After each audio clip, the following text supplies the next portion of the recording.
প্রাণ ভরে বাঁচুন, আজ বাঁচুন। কেননা জীবনকে উপভোগ করবার, আনন্দ নেবার যে সুযোগ আপনি আজ পাচ্ছেন, সেটা আগামীতে নাও পেতে পারেন। এটা শুনুন। একজন ব্যক্তি যিনি সারা জীবন সকাল-রাতকে বিসর্জন দিয়ে কৃপণতা করে ৫ কোটি টাকা সঞ্চয় করলেন। যাতে করে শেষ বয়সে তিনি কর্মে অক্ষম হয়ে পড়লেও নিশ্চিন্তে নির্বিঘ্নে জীবনযাপন করতে পারেন। এটাই তার স্বপ্ন ছিল। কিন্তু দুঃখের বিষয় স্বপ্ন সার্থক হওয়ার আগেই যমদূত তার দরজায় কড়া নাড়লেন। ব্যক্তি যমদূতের উদ্দেশ্যে অনুরোধ করলেন। বললেন, "আপনি কি আমার মৃত্যুকে কয়েকটা দিনের জন্য স্থগিত রাখতে পারেন না?" যমদূত বললেন, "না।" ব্যক্তি বললেন, "আপনি আমার অর্ধেক সঞ্চয় নিয়ে নিন।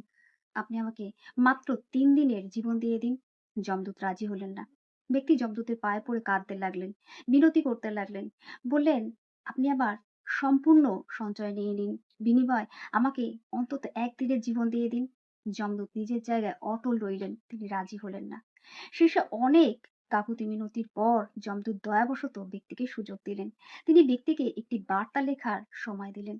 ব্যক্তি লিখলেন, "যে বা যারা আমার এই বার্তা শুনছেন তাদের উদ্দেশ্যে বলছি, অর্থ উপার্জনের তাগিদে জীবনকে উপভোগ করা ভুলে যাবেন না। আমার ৫ কোটি টাকাও আমাকে একদিনের জীবন দিতে পারল না। হ্যাঁ বন্ধুরা, অর্থ উপার্জন করুন, অর্থ সঞ্চয়ও করুন। কেননা এটা অবশ্যই জরুরি। সত্যি এটাই, অর্থ ছাড়া জীবন প্রায় অনর্থক। তবে অর্থ উপার্জনের নেশায় এতটা বুঁদ হয়ে যাবেন না, যাতে আপনি আপনার জীবনকে উপভোগ করাই ভুলে যাবেন, বাঁচাই ভুলে যাবেন। অর্থ উপার্জনের সাথে প্রতিটা মুহূর্ত উপভোগ করুন। জীবনের ভরপুর আনন্দ নিন।